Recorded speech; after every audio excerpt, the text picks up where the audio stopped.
There's a drive way back. It might be. It could be. It is. Holy cow. Welcome to another broadcast of Bricks Behind the Ivy.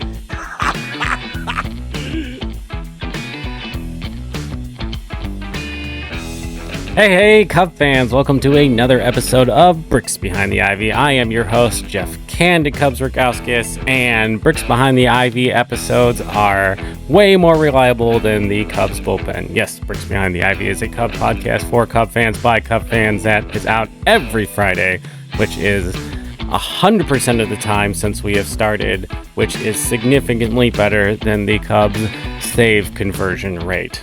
With that being said, let's slide right into our content. Let's talk the box score blitz, where we go over all the games that have happened since we last spoke, which was a week ago. So we've got one Rays game in there, and then the Cardinals and Giants series. So let's put some time on the clock. 3, 2, 1, go. Last game of the Rays series, Taj Bradley versus Justin Steele, and guess what? Justin Steele was good again. He had 6 innings pitched, 3 hits, 1 walk, 5 Ks, 13 whiffs. Taj Bradley was a little bit better, 7 innings pitched, 11 Ks with just 2 walks. The Cubs scored some runs on an error, Leon Gomes bunt, making it 2-0, but Lights Out came in and left the lights on. He gives up 3 runs. Poche and Fairbanks slammed the door. Cubs lose this game 3-2, another 1-run loss, lose this series 2-1. But back to the friendly confines, the Cubs are welcoming rival Cardinals to town, and these games should be fun, right? Well, Redbirds come to town for game 1, Jordan Wicks versus Kyle Gibson, and right away, some heartbreak as Wicks returns to the rotation and has to leave his start early with an oblique issue. He's going to miss some time. Kyle Hendricks comes in to mop this one up, and he was pretty solid. 4.1 innings pitched, 2 hits, 1 K, only 5 whiffs. Catcher Pedro Pages, which we are going to talk about a decent amount in this box score blitz. He hits a 2-run homer off Wisniewski to take hits a solo home run off Wisniewski, take a 1-0 lead. Patrick Wisdom in the next inning hits a ball that would have been a home run 120% of the time if it wasn't for the freaking Wrigley win. 111 off the bat, 33 launch angle, 970 expected batting average, but is caught at the wall. Unbelievable. Cubs lose this one after they tag some runs on, 3-0. Game 2, premium TV time to pay extra because it's showtime. Shota Imanaga is pitching Santa Claus in the house at Wrigleyville. Okay. Shota Imanaga versus Andre Plante. And guess what? Shota shoved again. 7 innings pitched, 4 hits, 1 run, 6 Ks. Cubs fall behind early in this one, but reverse the trend of them not having shutdown innings and don't let the Cardinals have a shutdown innings. They score 2 in the bottom of the 4th. But stress mounts again as another 1-run game presents itself for the Cubs. But guess what? Ian Happ Daddy. They've turned to King in the bullpen, the Cardinals, to switch him to the right-handed side. And guess what? He hits a 3-run tater. Merry Christmas. Thank you, Santa, for coming. Cubs win this one 5-1. It is their first game of winning by more than 2 runs since May 17th. Yikes. Game 3, the rubber match. Jameson Taillon versus Miles Michaelis. And blast from the past for you Cub fans. Chip Carey was on the broadcast for Roku this week, so it was a little weird listening to him do play-by-play again with Jim DeShays. Cardinals strike first with guess who? Pedro Pages hits a 2-run home run, but Cubs could not solve Michaelis. They did not run up his pitch count early, swung very aggressively as he was in the zone a lot. 6.1 innings pitched for him, 4 hits, 1 run, 4 Ks. James Taillon gave up that home run early, but was pretty solid the rest of the game. Cubs are 2 for 10 with runners in scoring position, lose 2-1. They lose this series to the Cardinals while only giving up 6 runs the whole weekend. Yikes. But time to turn the page. San Francisco comes to town. It's Javier Assad versus ex-Cardinals reliever turned starter Jordan Hicks. And the bats woke up a bit. Bush hits a 2-run home run in this one. They give the Cubs a 2-1 lead in the 6th. And shutdown innings don't exist for the Cubs. 2 pitches in. Elliot Ramirez hits a game-tying home run off Wisniewski. And then the Cubs walk in the go-ahead run via a hit-by pitch, and they go down 3-2. But a little bit of power surge. Seiya doubles in belly to tie the game. And that man again, Hap Daddy, 3-run bomb. It is 6-3. Patrick Bailey adds a run for the Giants in the 8th. Hector Neris comes in, 6-4 game. He gets a ground out from Conforto, but Soler reaches on a catcher interference, and then he walks Mike Yastrzemski to then give up a 3-run homer on the first pitch fastball to Tyro Estrada, their 8-hitter, not known for his power, known for his glove. Cubs lose this game 7-6, and not just a heartbreaking loss, but Tauchman was lifted in this game with a groin injury. He's going to miss a solid amount of time, 4 weeks of sitting while he rests. Mastrobuoni has been called up, much to the celebration of Cubs Twitter. Game 2 matchup of faces with Logan Webb versus Man of Steel Justin Steele. And Steele, once again, extremely solid. 6.2 innings pitched, only 4 hits, 2 runs, 2 walks, 8 Ks, 14 whiffs. The Cubs get runs early from Long Pants Dansby's 2-run dinger, and temporary Cub backup catcher at AAA Kirk Caselli punishes Justin Steele for some walks and gets a 2-run double to tie this game at 2. But Cubs play station to station in the bottom of the 8th. They get RBI singles from Cody Bellinger, Mr. Hap Daddy, and Christopher Morel to take a 5-2 lead. Keegan Thompson comes in, shuts the door, and leaves the ballpark to become a new dad. Congratulations, Keegan Thompson, on the save and the fatherhood. Cubs win this game 5-2. Game 3, Kyle Hendricks returns to rotation, but will class be back in session? Yes, summer school is here. Giants counter with a bullpen game. Kyle was excellent. 5.2 innings pitched, 2 hits, 1 run, 1 walk, 8 Ks, 14 whiffs. High curveball usage in this one. Is that the key for his success? Giving them something else to think about? Was that something I said on Bricks Behind the Ivy Past? Yes, it was. It absolutely was. Hagberg and Swanson hit back-to-back home runs, the first back-to-back of the year in the 4th. Cubs had another 3 in the 7th with a Dansby clutch 2-out opposite field single, and then he scores on an error, but then things get scary.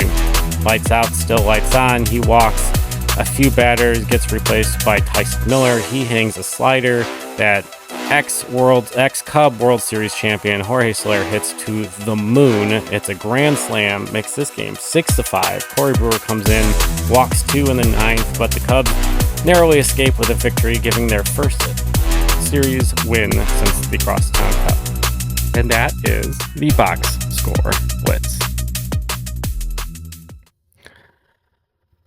So before we do the standings update, I want to say the standings update is brought to you by FlyTheDoubleU Etsy store. This is a sticker store of Cubs-related stickers that you can put on anything. You can put them on your Cubs cup. You can put them on a No Free Ad Stanley or Yeti. You can put it on your MacBook like a lot of folks do. I personally put Cubs stickers all over this Cubs locker I have that has all my Cubs jerseys here in the Candid Cub Cave, so that I'm always ready to throw a jersey on when it's game time. So check out FlyTheDoubleU, that's Fly the Double DOUBLE letter U on Instagram, and check out the link to his Etsy store in the description of this podcast. So the Brewers continue to lead the standings, and they are the only team in this division currently above 500, with the Cardinals sitting at second place, a game under at 36-37.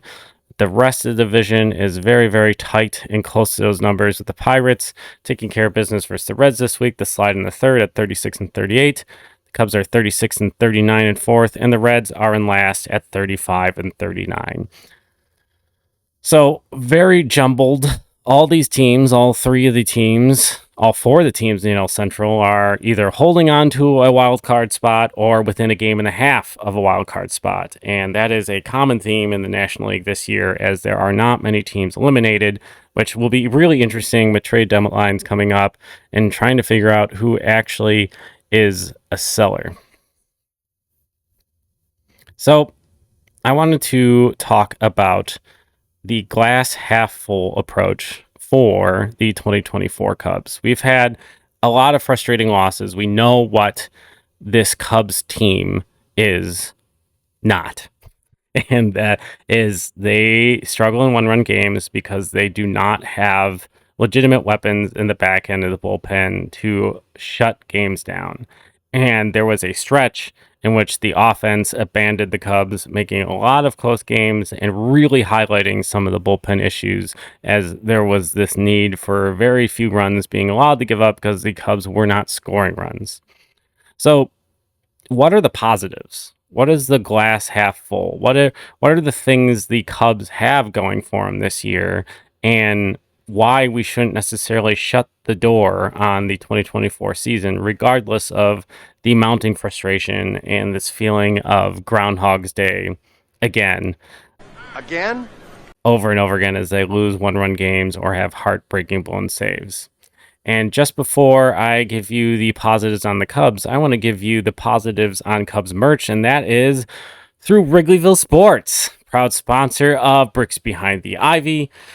And we are approaching our 2-month anniversary together, so I am expecting Wrigleyville Sports to be sending me an anniversary present, because our relationship is like a high school relationship. You have to celebrate all the little milestones. But Wrigleyville Sports is the best Cubs merchandise store in Wrigleyville. They are family owned. They're right by the ballpark. You can go in there and get a custom Cubs jersey and have it ready in time for the game. Check them out today. There's a link in the description of this podcast and in the bio of this video if you're watching on YouTube. Go there, check out some merch, load up your cart, and before you check out, use the code BRICKS10 for 10% off your purchase. Yes, 10% off.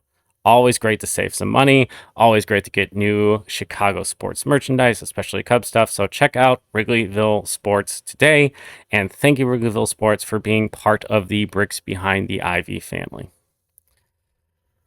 So the first positive I want to point out for this year is the wild card standings.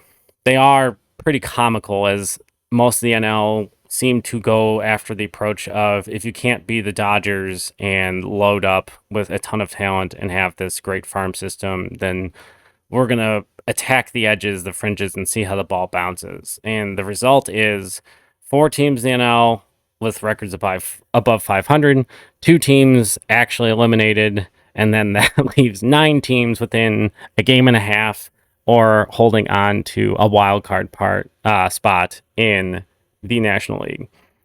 That's absolutely nuts. Just how close the National League race is going to be. There's a lot of things that do affect the Cubs in this manner, as if there are teams that feel they're in the striking distance, there isn't an obvious buy or sell situation for a lot of teams currently, which then is likely to increase the prices for some of these short-term acquisitions or any acquisitions at all, given there are so few teams truly eliminated from the playoff picture. But the positive is the Cubs are only a game and a half back of a wild card spot. So they are not eliminated from a playoff spot yet. And they still have an opportunity to heat up and be right in the middle of the conversation and give some incentive to this front office to take a look at adding to this group. Another positive for the Cubs is my boy, my future husband, Mr. Michael Bay Bush. He's been a revelation for Jed and Co., as this was a really nice buy trade, getting rid of some of the farm depth to get a first baseman. He's got a 135 weighted runs created plus on the season, currently leading the Cubs, and he has really switched his approach at the plate of late, especially in June. He was struggling in May as the league adjusted to him. He's still a young guy that doesn't have a ton of major league at-bats under his belt. His strikeout rate ballooned as guys figured out how to get him out, and it seemed to be with a lot of elevated heat. But the good news is the walks have come back for Michael Bush, and so has the production.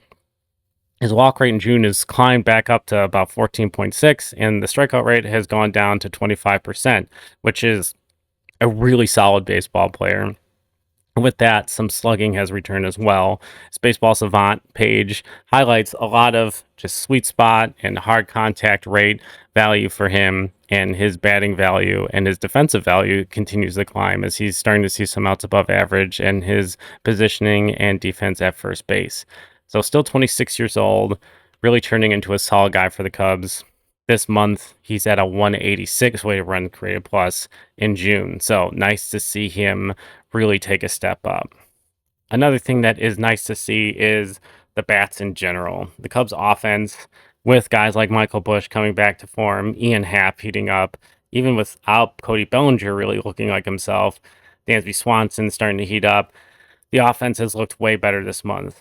As a group, they're only at 101 weighted run created plus in June, but we're starting to see some upticks from Michael Busch. We're seeing Ian Happ, as I stated. All these guys are way above 130 in weighted run created plus in June with additional slug. So if the offense can score, it can take some of the pressure off the pitching, hopefully reducing the need of the bullpen, especially in one-run games as the Cubs continue to look for solutions at closer. They're currently 8-9 in June, and one thing that I did think was interesting is the Cubs in June have one of the lowest ground ball percentages for pitchers, which kind of ties to the drop in ground ball rate for Justin Steele as he has gotten healthy, and then a lot of the guys in this rotation were ground ball pitchers before, which is interesting as the Cubs infield defense was constructed on the idea of additional sinker ball pitchers. And I feel like they had a reputation of being a ground ball staff, especially when they still had Marcus Stroman. So something to keep an eye on, see if they can address getting some additional ground ball ability at the trade deadline, especially for that bullpen. And the last positive is going to be Justin Steele and Shota Imanaga. Justin Steele, since last year, has been one of the best pitchers in baseball, and at times has kind of fallen off the radar of some folks of being that. When he's been healthy, he's been excellent. In his last few starts, he's just been nails. He's been giving 6-7 inning efforts of lots of whiff, lots of strikeouts, and his pitch mix has changed, adding the changeup and evolving into a completely different pitcher instead of just the theoretical two-pitch pitcher he has been. So that is very promising to see. And then Shota Imanaga is possibly the funnest player in baseball at the moment. Mike Imanaga II and his coffee runs and his thoughts of being hungry after ball games instead of being concerned in a moment, his celebrations, his sense of humor, and just the numbers. The guy is ticketed to Arlington this summer. He's going to be an all-star. Just a great acquisition for the Cubs. He's been so good, and the Cubs have needed every bit of his production. So what's next? Well, the Cubs are welcoming the Mets to town, and they are in Feugo, and it's beyond just Grimace throwing out the first pitch for them. There's a lot more going on. They're 11-5 this month and have inserted themselves right back into this wild card race, which is interesting because this is a team that many Cub fans had circled as a team to make a deal with, especially looking at a guy like Pete Alonso, who's an expiring contract, and as Scott Boras as his agent, as someone that could kind of bolster this offense on a slugging perspective. But that's not going to happen now because they are in spitting distance of a wild card spot, and the Cubs are playing them in what is becoming a very important series because of that. They're competing for the same spots to make the playoffs. So they're going to be rolling out old friend Jose Quintana, and they got Trevor McGill and David Peterson, and the Cubs have Imanaga on Friday, so get your money ready because it's premium TV time. But after that, the Cubs haven't announced their starters for Saturday or Sunday at the time of this recording. Really, the turnaround for the Mets has been around their offense. Pete Alonso's got 4 bombs and 15 RBIs this month. JD Martinez has really heated up with a 170 plus, one weighted runs created plus, and Francisco Lindor as well. So those 3 guys kind of anchoring the middle of their lineup, plus some heaters from guys around them, including Mark Vientos at third base, just slugging up a storm, has really made that offense pretty potent, hence the 6+ over 500 record at this time. So this is really turning into a pretty big series. After that, the Cubs go out west to play a 4-game set with, guess who? The Giants. So we know what they're about. We know that their offense isn't necessarily explosive, and neither is ours. So I expect a bunch of close games, and excited to get a bunch of games on the West Coast docket, as those games usually start after my kids go to sleep. I have one more segment this week, as Pat Erickson met up with some friends at the firehouse out in Wrigleyville to talk about who's hot. Take it away, Pat.